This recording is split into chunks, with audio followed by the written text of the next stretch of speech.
Je suis le docteur Anaïm Omar Abderrahmane, je suis le secrétaire permanent de l'Association nationale des communes du Tchad. Je représente le président de l'Association nationale des communes du Tchad empêchées.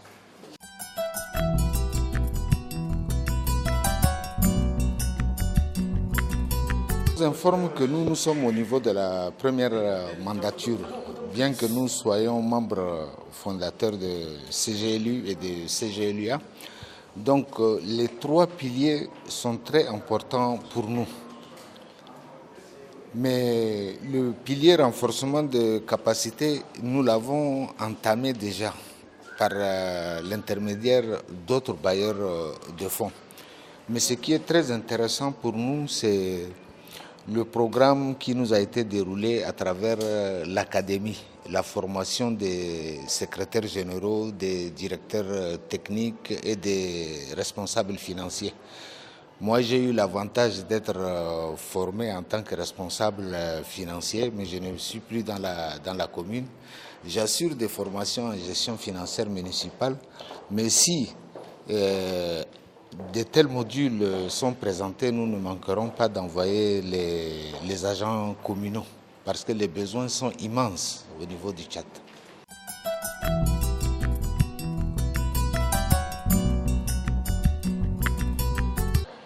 Vous savez, le sommet Africité, c'est un événement important qui a lieu tous les 3 ans et auquel j'ai pris part aux 5 sur ceux qui se sont déroulés. Et demain, on procédera certainement à la désignation de membres de l'Afrique centrale qui sera candidat pour accueillir Africité 2018. C'est un moment d'échange très important. Il y aura presque entre 3 000 et 5 000 participants. Il y a beaucoup de thèmes qui sont développés et ça permettrait d'échanger les bonnes pratiques parce qu'on n'invente pas la roue. Tout est là, il suffit de voir comment vos collègues africains ont pu résoudre certains problèmes qui résident encore chez vous et c'est le moment pour faire ces échanges-là.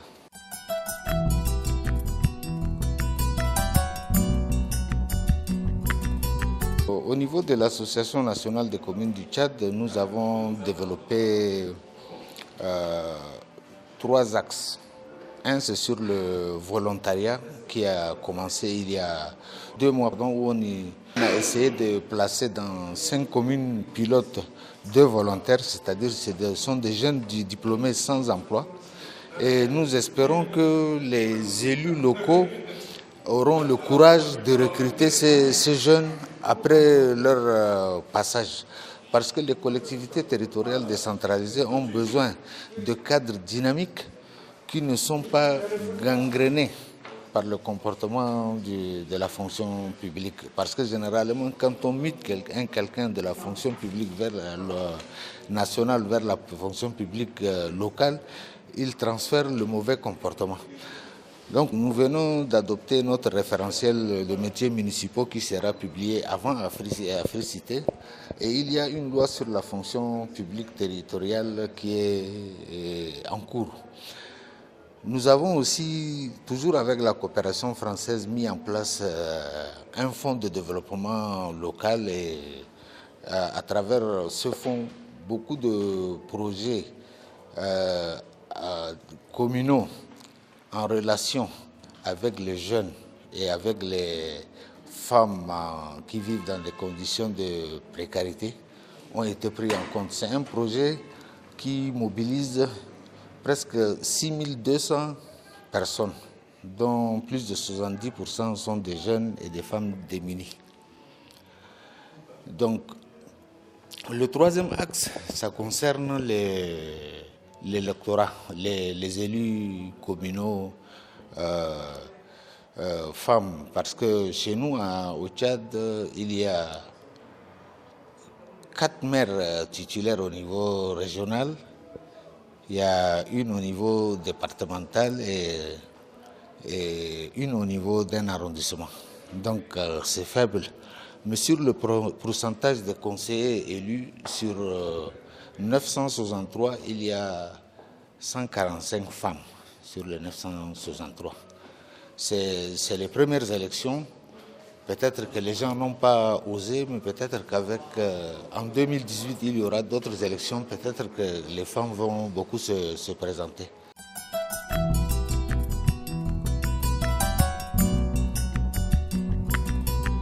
Donc au niveau de la Constitution, il apparaît clairement que les collectivités territoriales décentralisées apparaissent clairement avec leur autonomie de gestion.